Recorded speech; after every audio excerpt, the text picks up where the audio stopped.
To the saints who are gathered in Fairport, New York at Bethlehem Lutheran Church, grace to you and peace from God our Father and the Lord Jesus Christ. My name is Paul Adler. I am the third son of Dallas and Marge Adler. There were 5 boys in my family, and back in the late 50s and mid 60s, we, the 7 of us, were privileged to be a part of Bethlehem Church for 8.5 years. We were very blessed by our time there. I've done a few sermons in my day. I know what's involved in sermons, and this will be nothing like a sermon at all. You will not be required to get out your Bibles and look at the Gospel of John or anything like that. If there's anything that I would describe this would just be entitled Memories of an Old Guy, a very old guy. I remember the day I graduated from college and all the festivities and stuff. I remember pausing and thinking that I was all of 22 years old. And I can remember thinking how old I was way back then. In 2020, that was 50 years after I graduated from college. In 2021, it was 55 years after I graduated from Fairport High School. So the years have certainly flown by.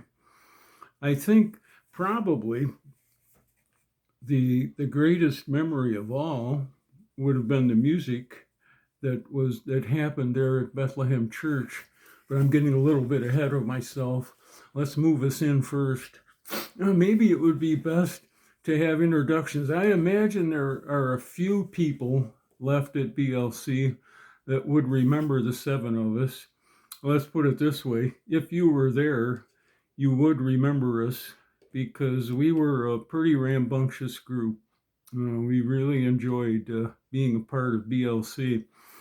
But it was way back in 1958 that we moved in there. And by way of introduction, Dallas and Marge Adler met while they were students at Capital University. They got married in 1942, and over the years of their serving in churches, this was the old American Lutheran Church.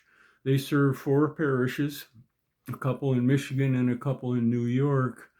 And during those times, Mom was always the organist and choir director. She was a keyboard major at Capital. And over the years, they gave birth to 5 boys. Carl was the oldest.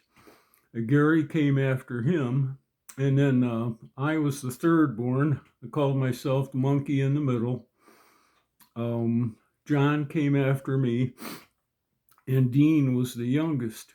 And Mom, being a music major, it was very insistent that we do music together. And Dad played clarinet, Mom played saxophone, so we had a woodwind duo there. But when it came time for her boys to learn instruments, for some reason, and I don't really know why, Mom insisted that it be brass instruments. And Carl was first, and he did the trombone. Gary did the trumpet. I played the horn. John was on the baritone horn, and Dean did trumpet. So we had our own brass quintet. We could have been the Canadian brass, except we were in the wrong country. Well, not quite that good, but anyway. So in late January of 1958, Dad was serving a parish in the southern part of Michigan. And I don't know how he ever got to hear about a parish in New York State. It was a different district. It was so far away. But he managed to swing that, and we moved to Fairport in late January of 1958.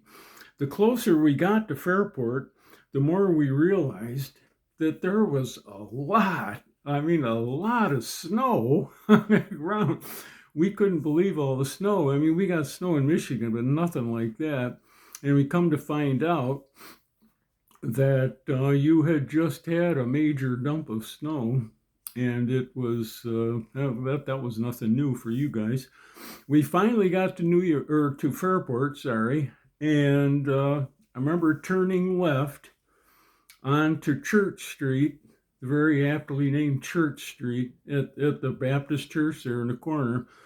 And in a little while, on the right-hand side of the road, we saw Bethlehem Lutheran Church, a very good-looking church that was about to become our home. And right next door, in the corner of Perrin Street and Church Street, was this humongous house. It was giant. And that was also known as the Parish Hall, which came to find out that was crowded. I mean, every room in that place was full on Sunday mornings. And back then, Sunday school was all year. It went all summer too. So every Sunday was full. And for Vacation Bible School, the same thing. Every room was jammed. It was always full of kids. And then we continued. We turned right on Perrin Street and went a little ways, and we pulled into the driveway at 42 Perrin Street in this big house that was also known as the parsonage that we were very privileged to live in. It was very big. Parsonage we left in Michigan was kind of small, and if you can imagine, with 7 people, it was just a little bit crowded. We were very happy for 42 Perrin Street. Gary jumped out of the car. He was so excited, and he went in the door. He was all the way up in the attic before we even got on the porch. He was just real happy. And it was such a lovely house. It had a full attic, where half of the attic was a room that we had made into a bedroom. The other half of that attic was big enough. We put up a ping pong table. We played ping pong up there all the time. We had a lot of fun. The second floor had 4 big bedrooms and a bathroom. We were happy for those. And the first floor had a big kitchen with a place where we put the kitchen table. And that was good for us because as you can well imagine, our meals were pretty exciting. We had a lot of fun when we ate. There was also on the first floor a living room. There was a dining room, and there was a study in the front part of the house where Mom kept her piano. She taught piano lessons. She had a lot of students. And then Dad kept a desk in the study where he kept his stuff. So the parsonage at 42 Perrin Street, we really had a lot of fun in that. Dad was installed very soon to be the pastor. It was a Sunday afternoon. I remember it very well because as the service was winding down, it was getting towards the end. All of a sudden, the bell system across the street at the Methodist Church started playing a hymn. And I can remember thinking, well, that's God's way of blessing Dad at this church. I always liked listening to those bells, because I think at 4 o'clock and I think at 6 o'clock, they always played. It was like a hymn, and it was really neat to listen to that. There was a dog in the neighborhood once in a while started howling with the bells. Wasn't on the right key, but that was always fascinating too. Probably the most that I remember about BLC was all the music. That's probably because Mom was the organist and the choir director. We had 3 choirs back then, a junior choir, an intermediate choir, and a senior choir. And all of the people that were in those groups were just very good.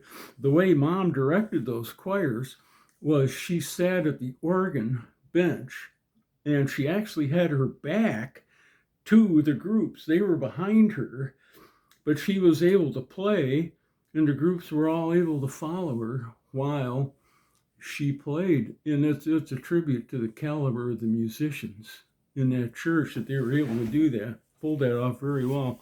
The intermediate choir that I was in, I remember very well, we sang 4-part music, just like the senior choir. And we had a really good bass section. Chuck Luke sang that. My brother John was a bass. I think the day John was born, he sang bass. He was just always, he had a low voice. The tenor section that I was in, Gary Raymond and Dave Beeler were in that.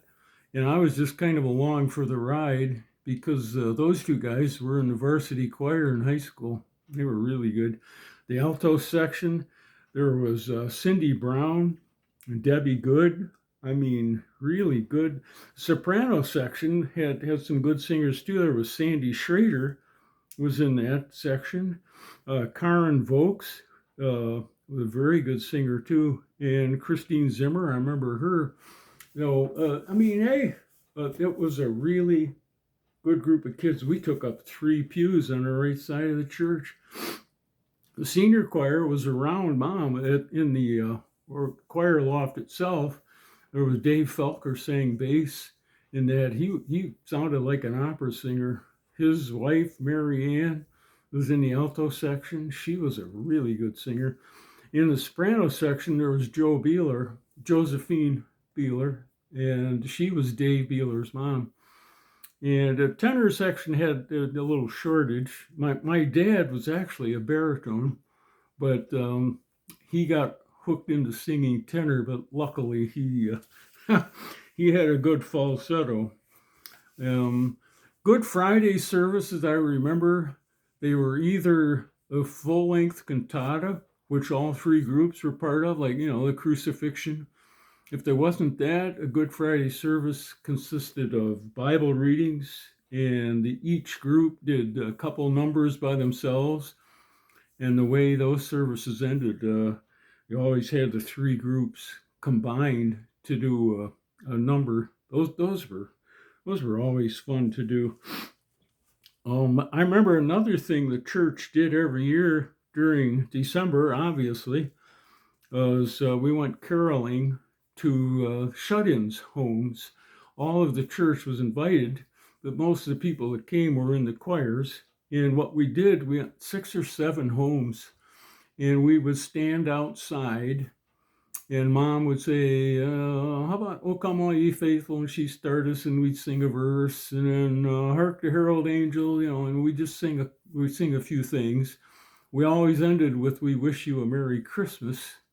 And I can remember one of the junior choir kids, when we were done singing, would take this fruit basket from the church and, give it to the shut-in in the home. And then we left and went to the other places. And when we were done singing the shut-ins, we always went back to the church in the basement for hot chocolate and cookies and stuff like that. It was really fun. That was the music stuff. The other group at BLC that was very important to me was definitely Luther League.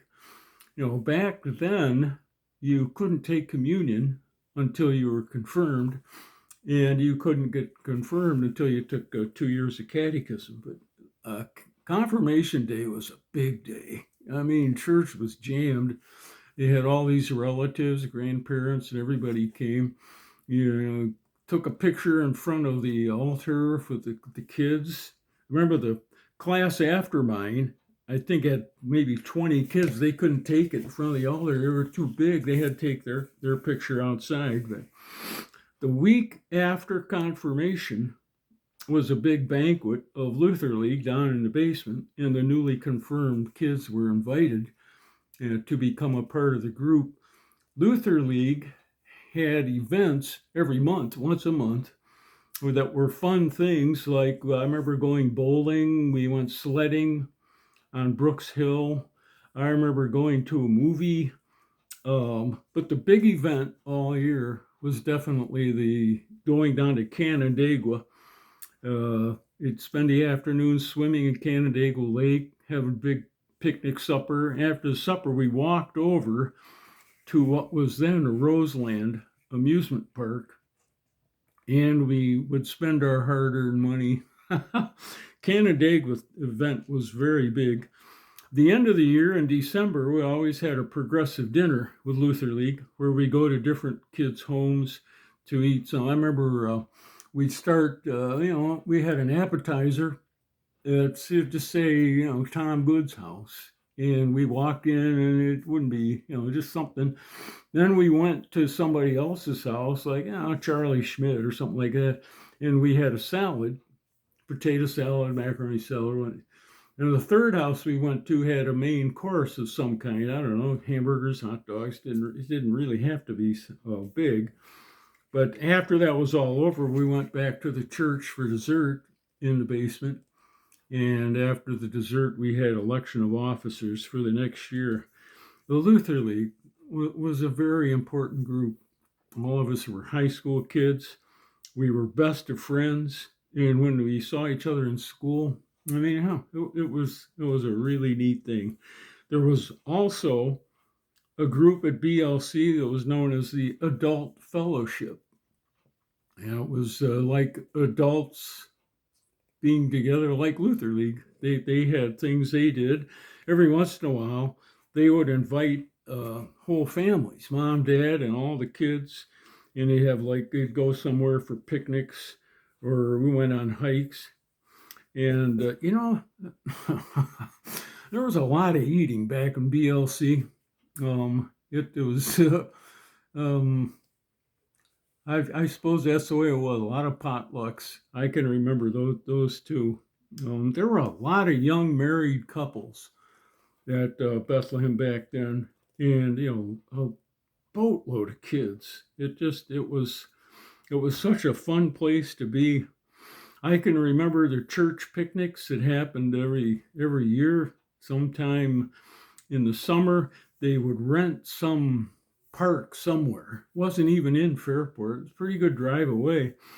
And there was always a service in the morning that mom got together a band for all the high school kids. I can remember the 3 Brown girls played in that group.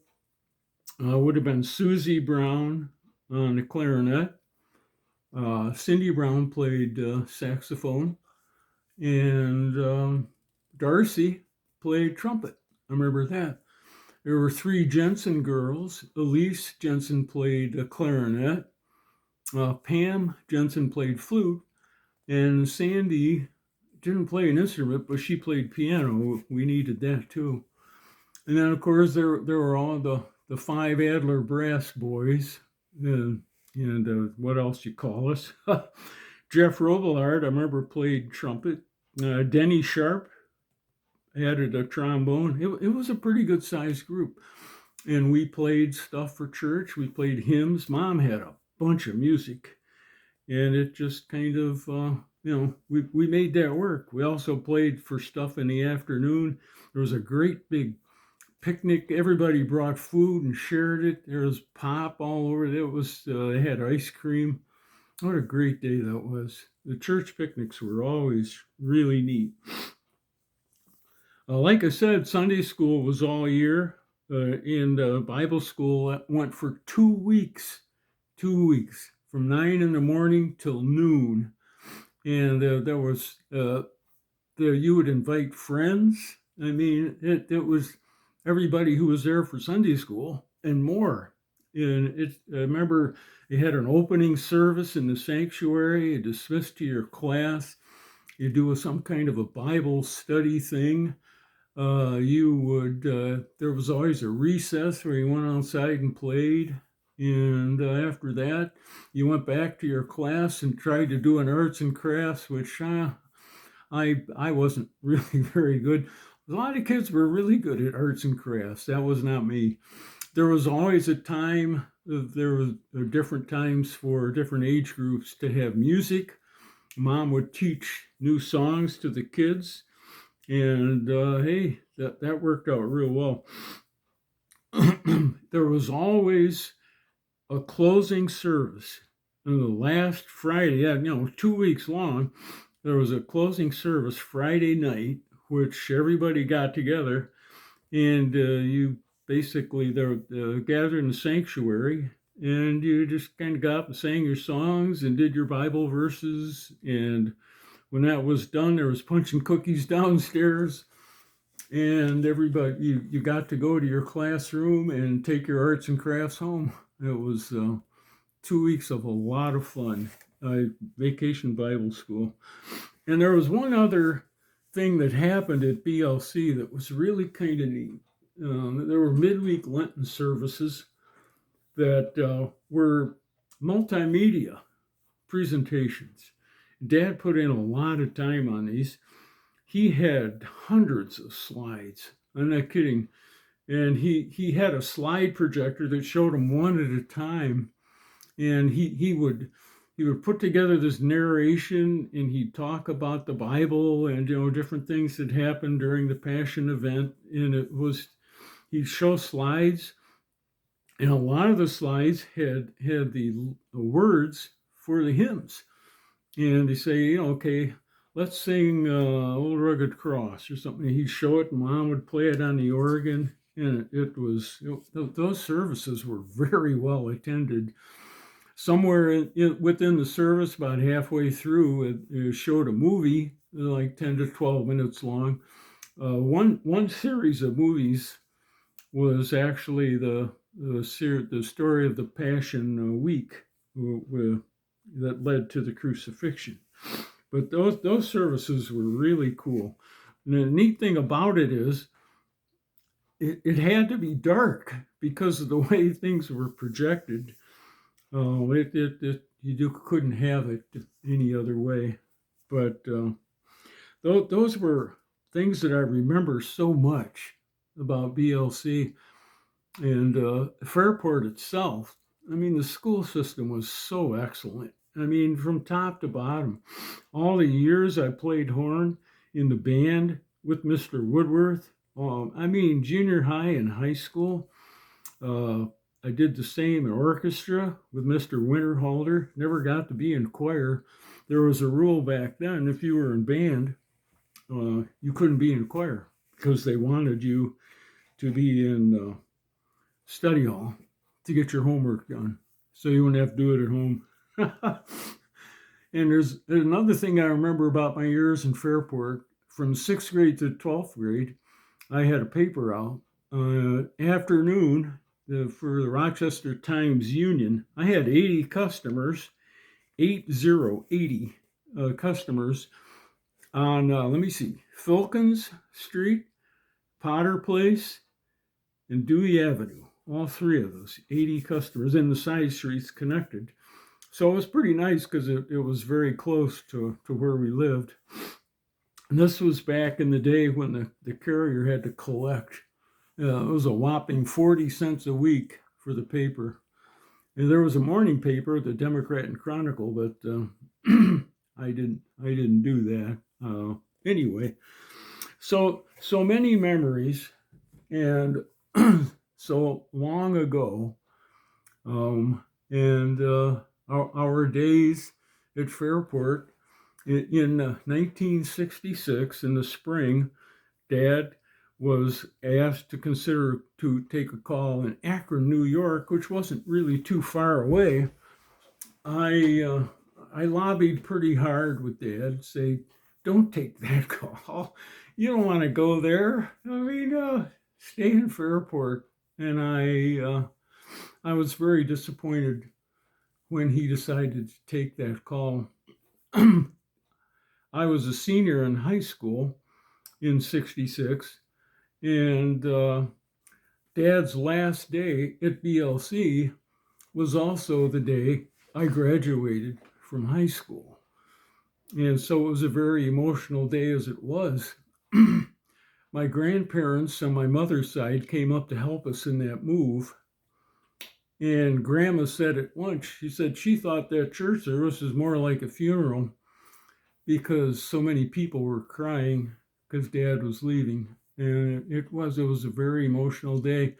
The very next day after I graduated from high school, the moving van showed up and we moved out. And it was, hey, we missed that. But, you can't go back. That's just the way it is. And all of the memories I have are still sharp. I remember so much, and I'm so thankful that I got to spend those years in Fairport. I call them my wonder years, and you got to be kind of old to know what that's all about.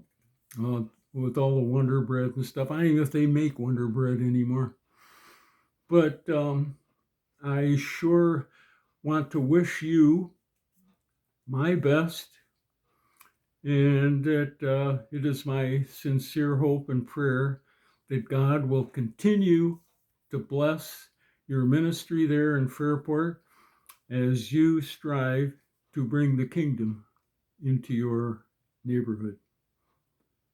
Take care and stay safe.